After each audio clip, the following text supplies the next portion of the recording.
Ini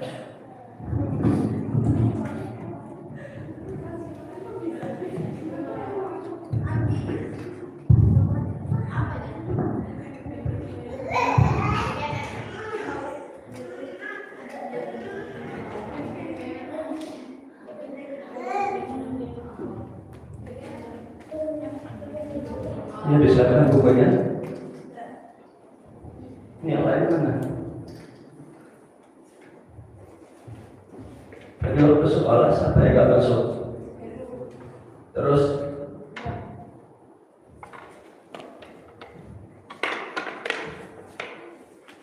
kita buka. Bismillah. Assalamualaikum warahmatullahi wabarakatuh.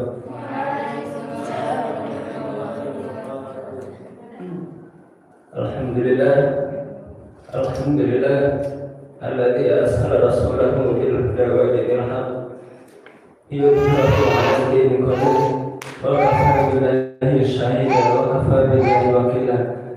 Asyhadu an la ilaha illallah wahdahu la syarika lah wa asyhadu anna Muhammadan 'abduhu wa rasuluhu la nabiyya ba'dah.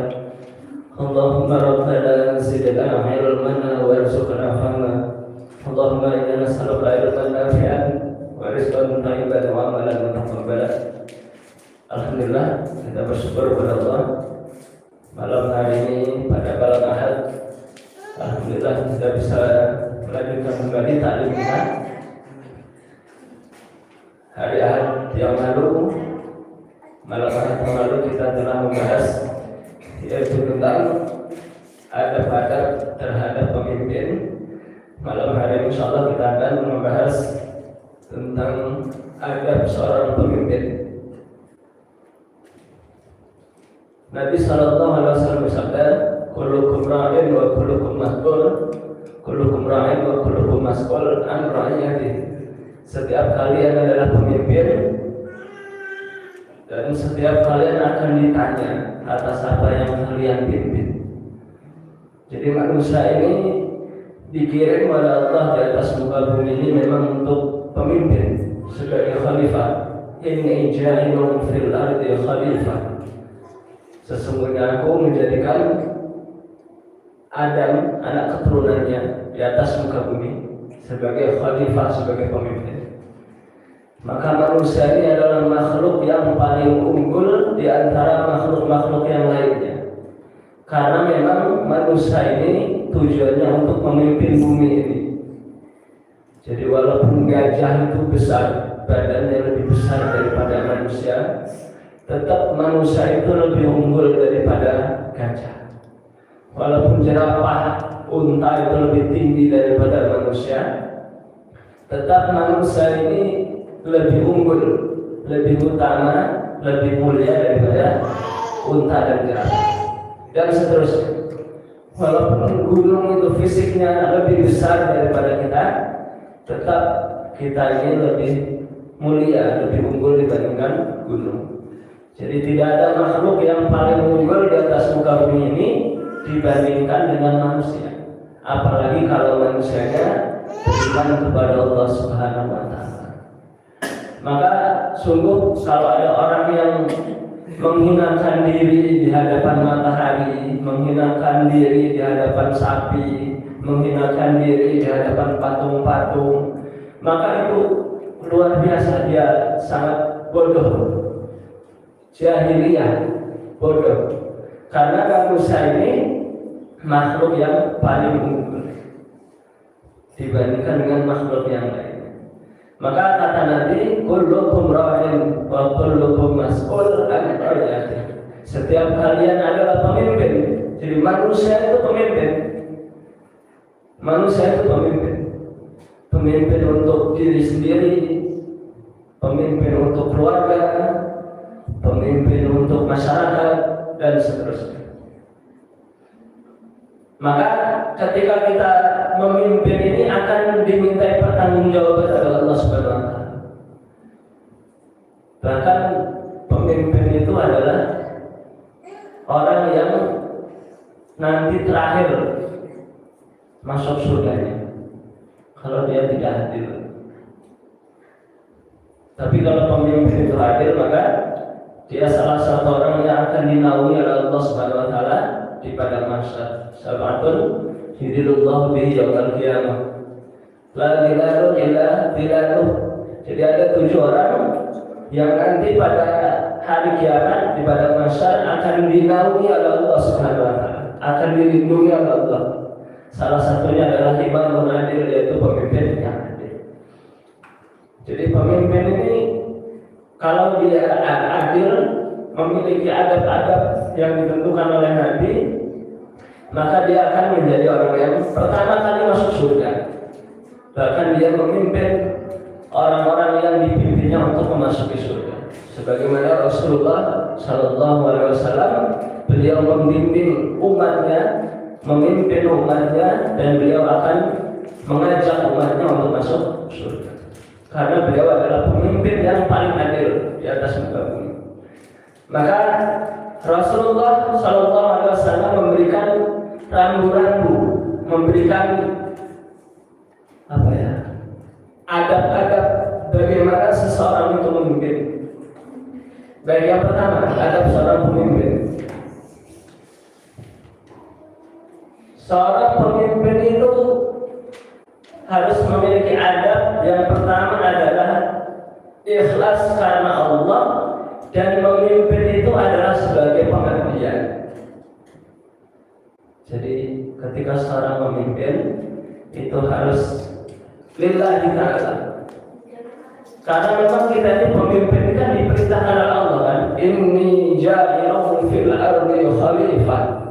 Kita ini sebagai pemimpin khalifah di atas muka bumi, dan itu sudah ditakdirkan oleh Allah seperti itu. Manusia itu pemimpin.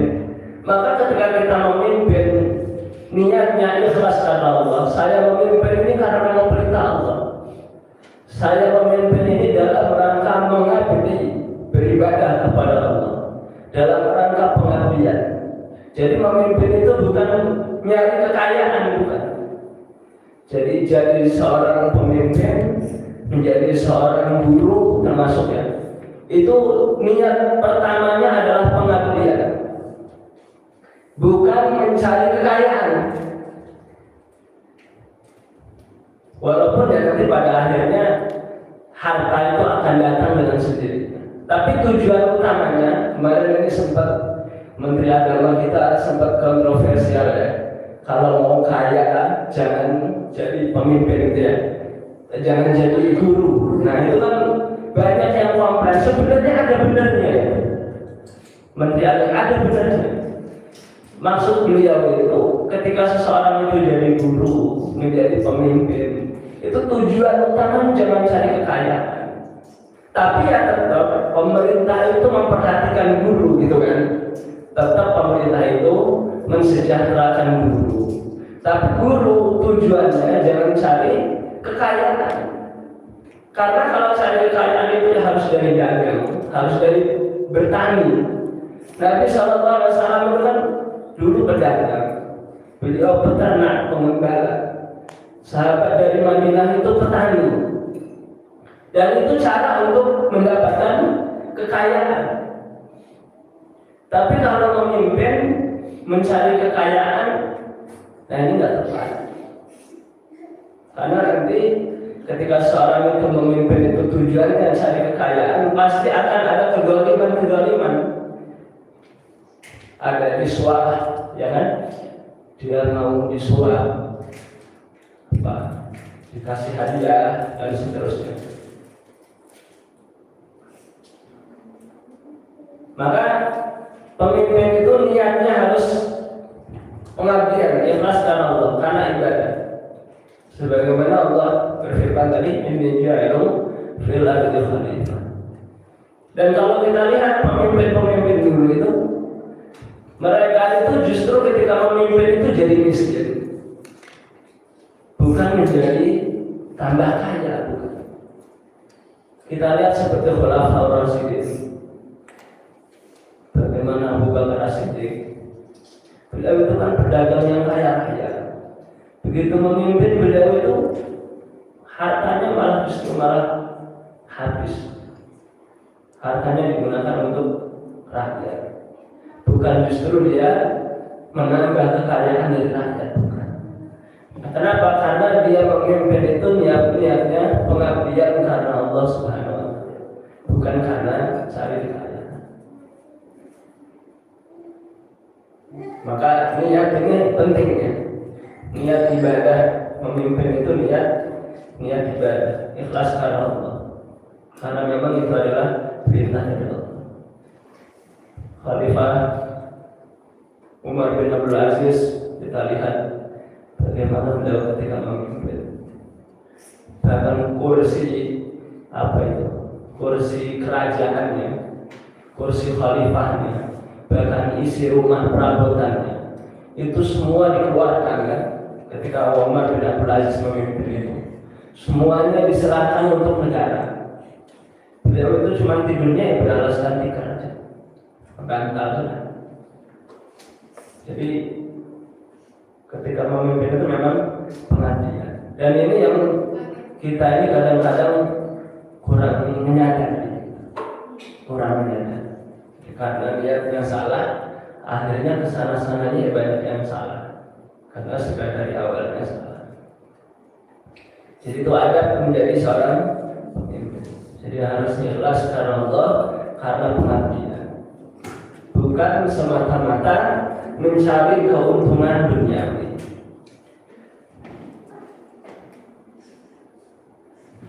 Kemudian berikutnya, ketika seseorang itu memimpin, itu karena ditunjuk, bukan meminta jabatan. Nah, karena kita ini sistemnya salah, sehingga akhirnya ya kesana-sananya jadi salah. Memimpin itu seharusnya karena ditunjuk, bukan karena meminta jabatan. Meminta jabatan sesuatu yang dilarang, kecuali dalam kondisi tertentu. Seorang yang menginginkan suatu jabatan dan berusaha dengan sungguh-sungguh untuk mendapatkan jabatan atau kedudukan dalam pemerintahan, kemungkinan besar dia akan mengorbankan agamanya demi mencapai keinginan. Jadi kalau seseorang itu mencari jabatan, ya akhirnya dia menyuap, menyogok dan seterusnya. Dan di negara kita ini sesuatu yang seakan-akan sudah lumrah, sudah menjadi kebiasaan, sehingga riswah itu suatu perkara yang dianggap biasa. Padahal kata Nabi, ar-rashi wal murtasyifina, orang yang menyuap dan yang disuap dua-duanya neraka. Tapi di Indonesia ini, yang negeri kita ini masih biasa. Kampanye ngasih duit, ngasih ini, ngasih itu supaya dipilih. Nah ini perkara yang seakan-akan itu adalah benar dan sudah menjadi kebiasaan, sehingga keberkahan itu dicabut, ya kan? Jadi, banyak kasus korupsi. Ya memang seperti itu. Dari awalnya sudah salah. Banyak kasus korupsi. Kemudian apa lagi? Pokoknya luar biasa. Karena memang dari awal sudah salah. Jabatan itu karena dia diminta. Maka seorang pemimpin, ya kalau memang sudah dipilih, ditakdirkan, kalau kita merasa bisa, ya kita jalankan. Jangan kita ini meminta jabatan, sehingga pada akhirnya menghalalkan segala cara.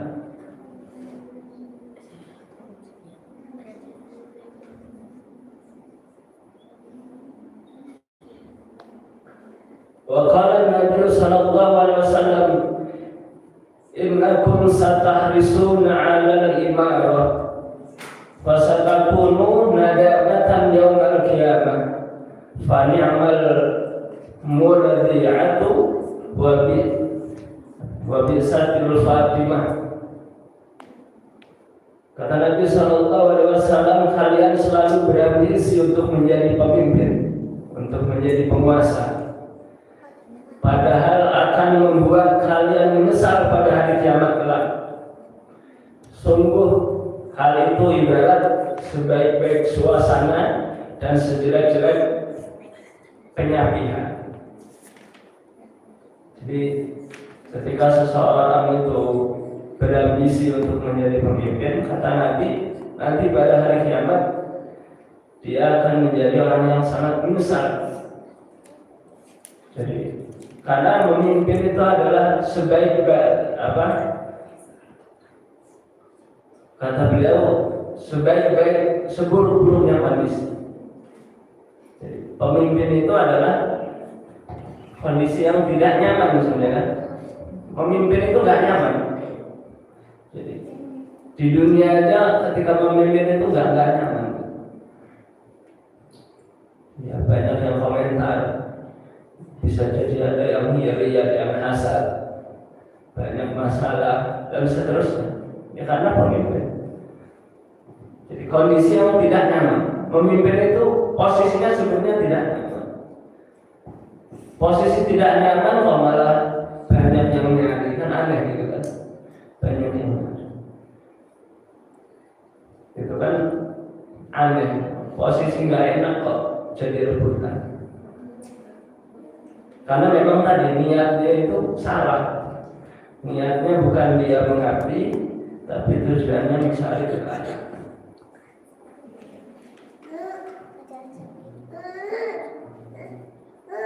Sehingga dulu para pemimpin itu ketika dia mendapatkan amanah, ditunjuk sebagai pemimpin, orang-orang saleh dulu itu kan menangis, kemudian mengucapkan inna lillahi wa inna ilaihi raji'un. Karena musibah, karena memang memimpin itu bukan posisi yang enak, bukan posisi yang nyaman.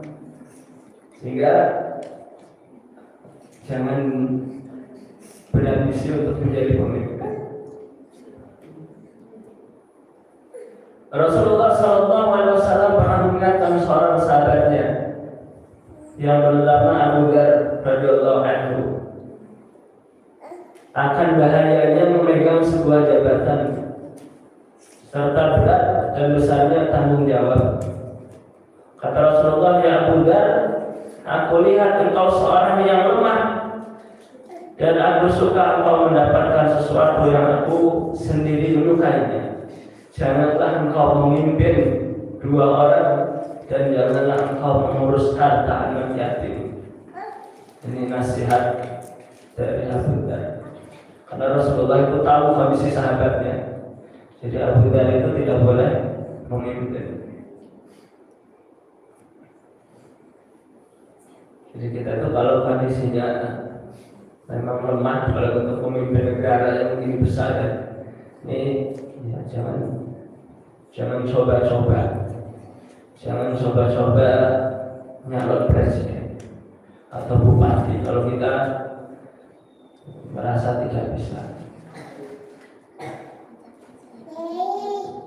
Itu ada. Yang kedua, selain ikhlasnya ibadah, niatnya ikhlas karena Allah, niatnya ikhlas karena Allah. Jadi pemimpin itu jangan sampai karena kita meminta jabatan.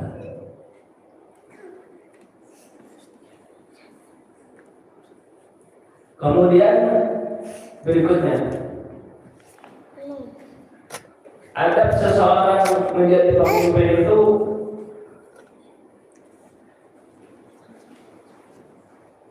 pertama karena dia adalah seorang laki-laki. Jadi kalau perempuan ditunjuk jadi pemimpin negara, seharusnya jangan mau, dan yang menunjuk juga salah juga. Ini dalam syariat Islamnya. Karena memimpin negara itu sebenarnya kalau dalam Islam ya seperti memimpin sholat, ya kan? Jadi tidak boleh seorang imam itu perempuan, sementara di belakangnya banyak ada seorang laki-laki. Jadi tidak boleh seorang pemimpin itu perempuan. Kita itu kalau seumpamanya perempuan, ya jangan berambisi menjadi pemimpin. Jangankan perempuan, laki-laki aja berambisi jadi pemimpin itu nggak boleh. Gimana kalau ditunjuk, ya jangan mau, karena perempuan tidak boleh. Nabi dan Rasul itu adalah pemimpin, dan tidak ada satupun seorang Nabi dan Rasul dari kalangan perempuan. Nabi dan Rasul itu semuanya laki-laki.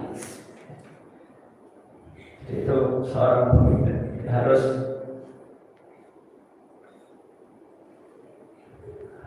dari golongan laki-laki.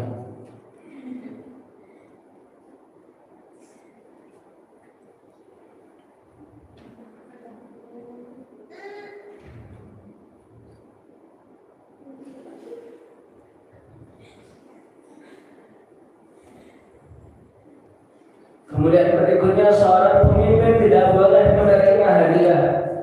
Nah, ini salah satu adab seorang pemimpin itu, tidak boleh menerima hadiah. Karena kata Nabi SAW untuk pemimpin ini, janganlah kalian menerima hadiah, karena sesungguhnya hadiah itu pengkhianatan. Ini hadisnya sama. Jangan kalian menerima hadiah, karena hadiah itu adalah pengkhianatan. Karena khawatirnya ketika seseorang itu ngasih hadiah kepada kita selaku pemimpin, khawatirnya nanti ada sesuatu. Kalau bahasa ini apa? Gratifikasi, apa namanya? Gratifikasi itu. Mengasih sesuatu itu tidak boleh, karena nanti ketika ada masalah, khawatirnya dia menghakiminya dengan secara subjektif, bukan objektif. Ketika yang ngasih hadiah itu punya masalah, akhirnya wah, dia ini pernah ngasih ini sama saya, sehingga akhirnya memutuskan hukumnya tidak adil, merasa nggak enak gitu kan. Karena dia sudah ngasih ini, ngasih itu. Jadi pemimpin, kemudian ada yang ngasih mobil. Yang ngasih mobil perusahaan ini. Kemudian perusahaan itu punya masalah, sehingga akhirnya pemimpinnya mau memutuskannya bingung. Wah, dia ini pernah ngasih saya mobil. Sehingga pada akhirnya dia akan berbuat zalim, khianat kepada yang lain.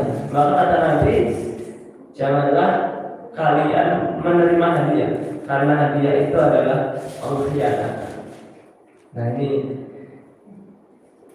adab bagi seorang pemimpin. Maka hadiah itu bisa jadi riswah. Kita nggak tahu kan. Dia mengatakan hadiah, tahu-tahu ada sesuatu yang disembunyikan. Tujuannya untuk memudahkan urusan dia, untuk melindungi dia dan seterusnya. Maka kata Nabi, pengkhianatan.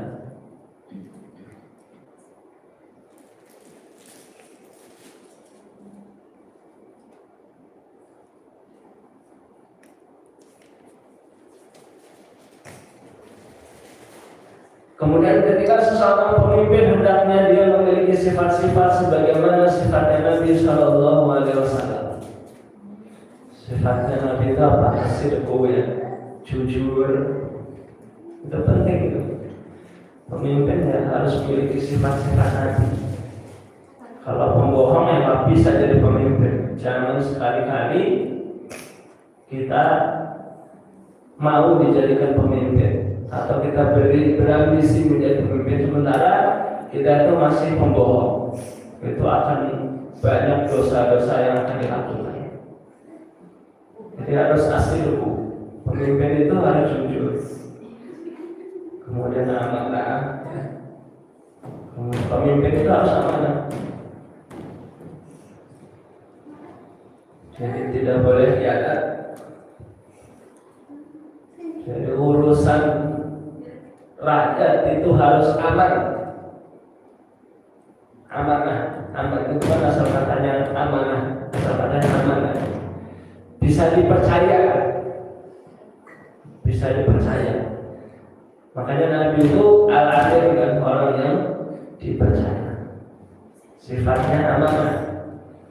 Pemimpin itu harus amanah, jangan khianat, jangan ingkar janji. Kemudian pemimpin juga harus cerdas, sebagaimana Nabi Sallallahu Alaihi Wasallam sifatnya apa? Lapangan, harus cerdas. Pemimpin itu harus cerdas. Ketika ada masalah,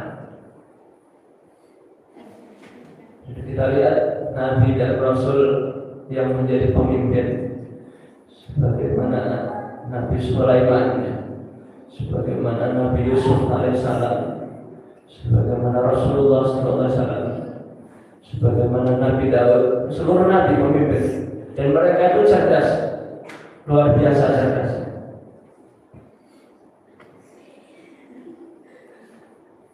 Dan kecerdasan itu ada buktinya gitu. Ada peristiwa-peristiwa yang memang itu membutuhkan otak yang cerdas.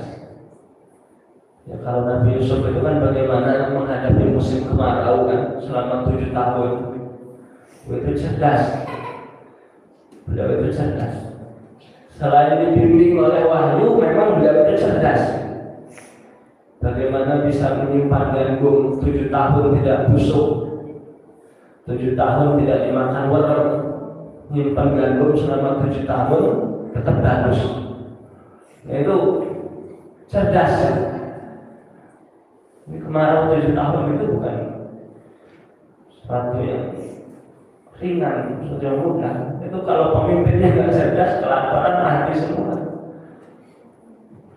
Nabi Muhammad ketika para kabilah berselisih untuk meletakkan Hajar Aswad, gitu kan? Beliau punya otak cerdas.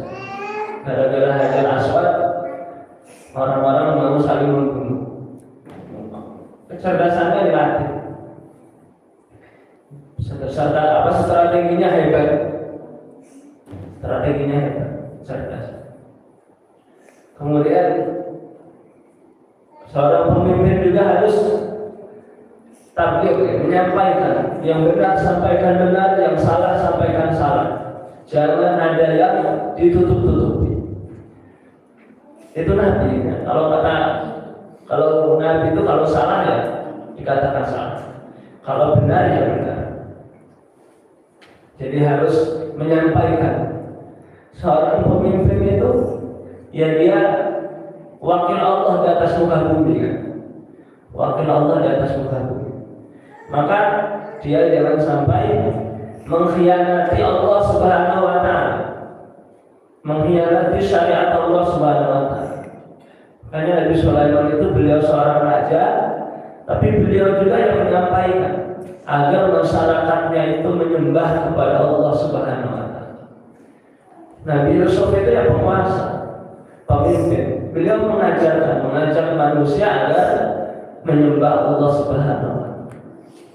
Maka pemimpin juga seharusnya kayak gitu, mengajak rakyatnya, masyarakatnya untuk menyembah Allah. Ngajak aja dulu, masalah nggak mau itu kan urusan dia. Lakum dinukum waliyah. Jadi ketika menjadi pemimpin harus siap dakwah, menyeru manusia untuk menyembah Allah. Jadi kalau Muslim diajak sholat di masjid, kalau yang belum Muslim diajak masuk Islam, tapi jangan dipaksa ya kalau diajak. Sebagaimana Rasulullah mengajak orang-orang Persia, orang-orang Romawi, bahkan rajanya dikirim surat agar masuk Islam. Aslim fataslam, masuk Islamlah maka kamu akan selamat. Disurati sama Nabi, diajak masuk Islam. Raja Persia dengan murkanya langsung dirobek-robek surat Nabi Sallallahu Alaihi Wasallam, nggak terima. Sementara Raja Romawi, Raja Habasyah menerimanya, mengasih hadiah, menghormati. Begitu surat itu sampai, beliau kasih hadiah kepada Nabi Muhammad SAW. Jadi diajak masuk Islam. Walaupun dia tidak mau, kalau udah nggak mau itu ya urusan dia sama Allah. Yang penting kita ngajak dulu. Nah itu pemimpin itu jadi ada tabligh menyampaikan. Rasulullah itu pernah mengajak orang Persia, bahkan rajanya Kisra, Raja Kisra itu Persia, itu diajak masuk Islam oleh Nabi. Begitu sampai suratnya ke Raja Kisra itu langsung disobek-sobek. Murka. Seorang utusannya mengadu ke Nabi, ya Nabi, belum dibaca surat itu, baru Bismillah aja. Min Muhammad Sallallahu Alaihi Wasallam itu belum aja dibaca langsung disobek-sobek. Rasulullah berdoa untuk Raja Persia, Mazzaqallahu mulkahu, semoga Allah merobek-robek kerajaannya. Sehingga pada akhirnya kerajaan Persia itu pada zaman Umar bin Khattab sudah lumayan, sudah habis. Sementara Raja Romawi, Raja Habasyah itu, Raja Najasyi itu menerima suratnya. Bahkan beliau mengirim hadiah untuk Nabi. Beliau itu sebenarnya mau masuk Islam tapi nggak enak sama